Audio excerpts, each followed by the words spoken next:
Salam saudara, pernahkah saudara berpikir bahwa di Alkitab Paulus pernah berkata bahwa Yesus datang untuk membatalkan hukum Taurat? Tetapi kalau saudara perhatikan di Matius 5 ayat yang ke-17, itu Matius mengatakan bahwa Yesus datang untuk membatalkan, untuk menggenapi, tidak membatalkan hukum Taurat. Nah, mana yang betul? Apakah ayat ini bertentangan? Ya, saya katakan tidak. Kenapa? Karena Alkitab ini sepenuhnya firman Allah, ditulis dari ilham dari Allah. Jadi tidak mungkin ada kesalahan. Baik dari Kejadian sampai Wahyu tidak mungkin ada kesalahan. Nah, terus kenapa seperti ada dua ayat yang kontradiktif? Nah, kalau kita perhatikan, makanya kita kalau membaca Alkitab, itu kita tidak bisa mengambil satu ayat kemudian kita tafsirkan atau bahkan kita khotbahkan. Itu sangat berbahaya, saudara. Nah, kalau saudara tidak paham latar belakang dari konteks tersebut, maka saudara tidak akan bisa menjawab pertanyaan dari jemaat. Ada satu jemaat ketika saya bertanya kepada pendeta tamu yang diundang dalam khotbah di gerejanya. Pendeta itu sedang mengkhotbahkan tentang hukum Taurat. Kemudian ketika selesai, pendeta itu memberi kesempatan untuk bertanya. Ada satu jemaat yang kritis, dia bertanya begini, saudara. Pak, hukum Taurat kan sudah dibatalkan ya Pak ya. Jadi untuk apa dong kita melakukan perpuluhan? Untuk apa kita melakukan persembahan Pak? Bukankah sudah dibatalkan oleh Yesus? Jadi untuk apa lagi kita melakukan perpuluhan? Ya tidak perlu Pak. Ya, jadi kita memberi hanya sesuka hati kita saja. Nah, kalau saudara tidak paham konteks, bagaimana saudara mau jawab? Nah, saudara perlu tahu bahwa di Efesus 2 ayat yang ke-15 itu berbicara tentang apa? Nah, saudara perhatikan ayat ke-11 itu judulnya. Di sebelum ayat ke-11 itu mengatakan demikian. Judul perikopnya dipersatukan di dalam Kristus. Jadi seluruh Efesus 2 dari 11 sampai 22 itu membicarakan tentang dua pribadi atau dua kelompok yang awal mulanya bermusuhan, yaitu orang Yahudi dan non-Yahudi. Kenapa bermusuhan? Karena orang Yahudi menganggap orang di luar Yahudi itu adalah bangsa kafir yang tidak layak menerima Taurat, tidak layak menerima keselamatan, tidak layak. Untuk itu paling anti orang Yahudi memberitakan Mesias yang akan datang kepada orang di luar Yahudi. Nah, itu yang membuat Yesus maksudnya yang membuat Paulus menulis surat ini, bahwa kedatangan Yesus adalah untuk membatalkan hukum Taurat. Nah, coba saudara perhatikan ayat yang ke-15 yang kita bahas ini ya. Sebab dengan matinya sebagai manusia, ia telah membatalkan hukum Taurat. Ada kata mati di sana, ya. Sebab dengan matinya, mati itu ada pertumpahan darah di sana. Ya, Yesus harus mati dengan ada pertumpahan darah. Yesus tidak bisa menebus manusia dengan kematian selain ada darah. Misalnya Yesus mati sakit kemudian meninggal. Setelah meninggal Yesus mengatakan, aku mati untuk bangsa-bangsaku. Tidak bisa.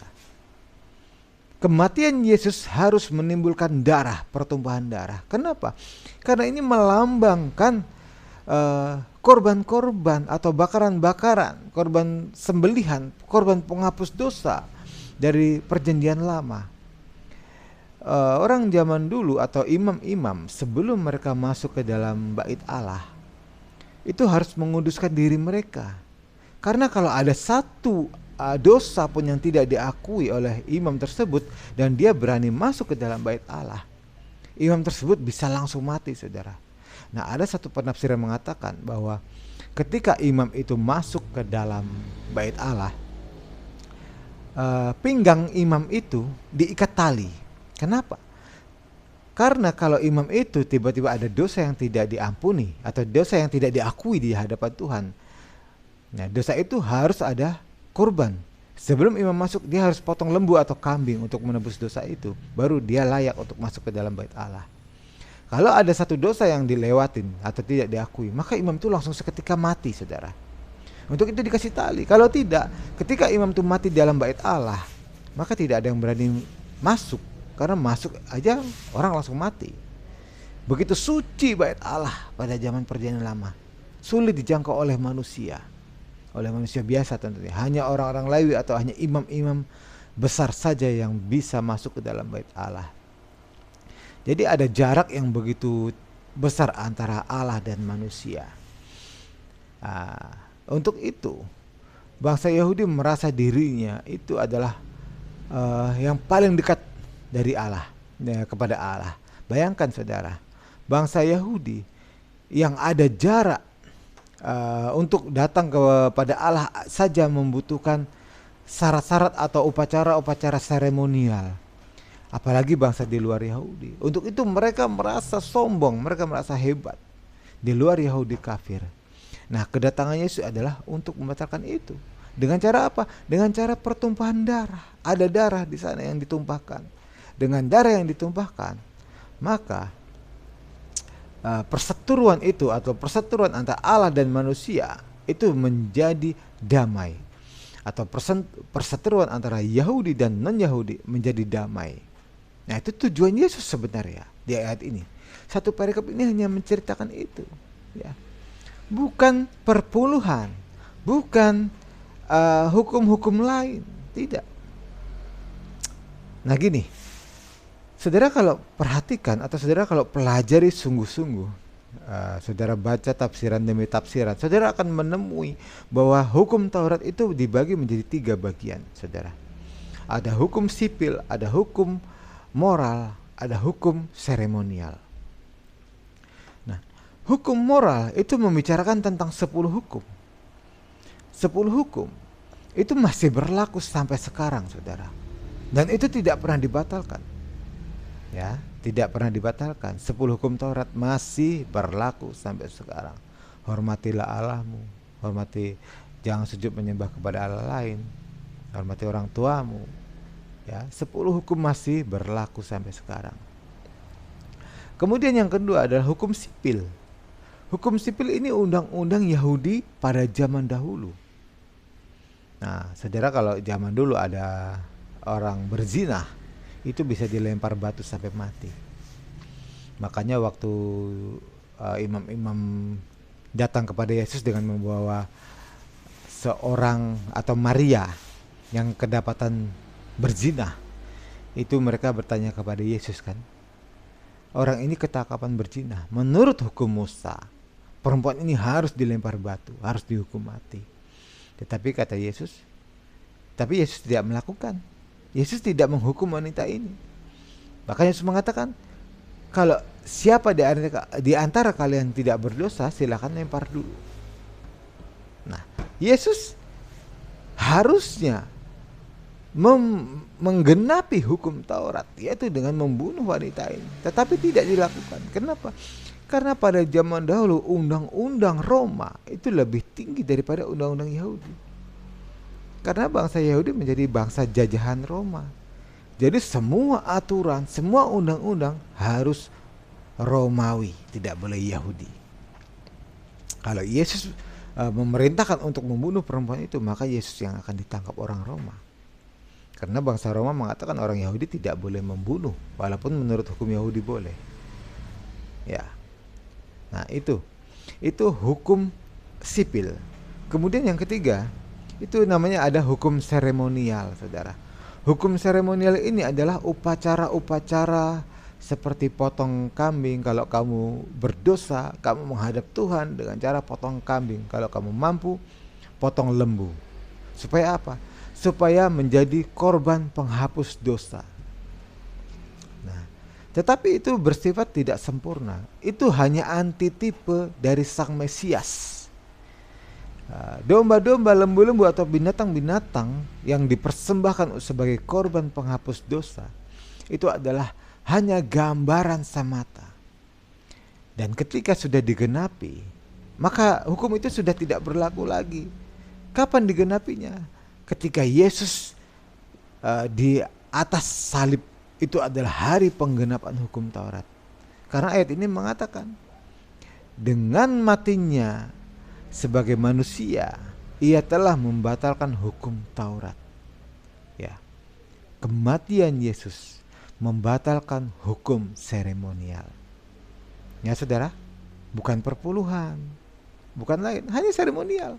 Makanya sekarang tidak ada lagi yang namanya persembahan kambing, persembahan sapi. Enggak ada lagi saudara. Kenapa? Karena sudah digenapi di dalam Yesus. Yesus menjadi korban yang sempurna sekali untuk selamanya. Kalau dulu orang perjanjian lama itu bisa setiap kali mereka melakukan dosa, atau sekurang-kurangnya setahun sekali mereka harus mempersembahkan korban penghapus dosa. Tetapi itu pun tidak sempurna karena jarak manusia dan Allah masih sangat jauh. Nah, Yesus sebagai korban yang sempurna, dia mengorbankan diri sekali seumur hidup karena dia sempurna. Dan itu telah membatalkan hukum seremonial. Sekarang kita tidak perlu lagi potong kambing domba. Kita hanya cukup percaya kepada Dia, Yesus, yang telah menjadi korban bagi kita, yang telah mengorbankan nyawanya demi kita. Kita hanya perlu merespon panggilan itu, merespon kematian Yesus, bahwa Dia mati untuk kita, untuk menebus dosa kita. Dengan kita merespon itu, kita artinya menerima Yesus atau menerima keselamatan itu, saudara. Nah, sekarang kita mau bahas Matius. Matius 5 ayat yang ke-17 mengatakan demikian. Janganlah kamu menyangka bahwa aku datang untuk meniadakan hukum Taurat atau kitab para nabi. Aku datang bukan untuk meniadakannya, melainkan untuk menggenapinya. Ya, beda kan dengan Efesus tadi. Nah, di sini Yesus memang datang untuk menggenapi hukum Taurat, bukan meniadakan. Tetapi hukum Taurat ini adalah hukum yang bersifat moral. Nah, saudara, perhatikan, ada satu penafsir yang mengatakan begini ya, saudara. Ini dari Matthew Paul mengatakan begini. Aku datang bukan untuk menghancurkan tetapi untuk menggenapi. Yang dimaksud dengan hukum adalah hukum moral, seperti yang terlihat dalam seluruh wawancara berikut ini. Ini adalah dia datang bukan untuk menghancurkan atau melepaskan kewajiban manusia sebagai aturan jalan dan percakapan, tetapi untuk memenuhinya. Ya, itu hukum moral yang dipenuhi Tuhan, yang digenapi Tuhan adalah hukum moral. Kemudian ada penafsir lagi yang mengatakan begini, bahwa dia terutama berbicara tentang hukum moral. Meskipun dia juga memenuhi hukum seremonial, dia menjadi antitipe di mana semua tipe itu memiliki pelengkap dan pemenuhan dan pencapaian yang nyata. Katanya, saya tidak datang untuk menghancurkan dan menghakimi hukum moral. Saya datang untuk memenuhinya. Ya. Jadi Yesus datang itu untuk memenuhi hukum moral. Hukum Taurat yang bersifat moral, yaitu 10 perintah Allah. Nah, itu yang digenapi Yesus dan tidak pernah dibatalkan, saudara. Tetapi hukum potong kambing, potong domba, semuanya sudah dibatalkan. Nah, jadi dengan ini saudara bisa paham bahwa tidak ada satu ayat pun yang bertentangan di sini. Semuanya berjalan selaras. Itulah Alkitab, tidak pernah salah. Kenapa? Karena Alkitab adalah firman Allah, ilham Allah. Ya, saya rasa demikian. Kalau saudara masih bingung, silahkan tulis komentar di bawah. Saya akan membahas komentar saudara di video-video berikutnya. Terima kasih. Salam.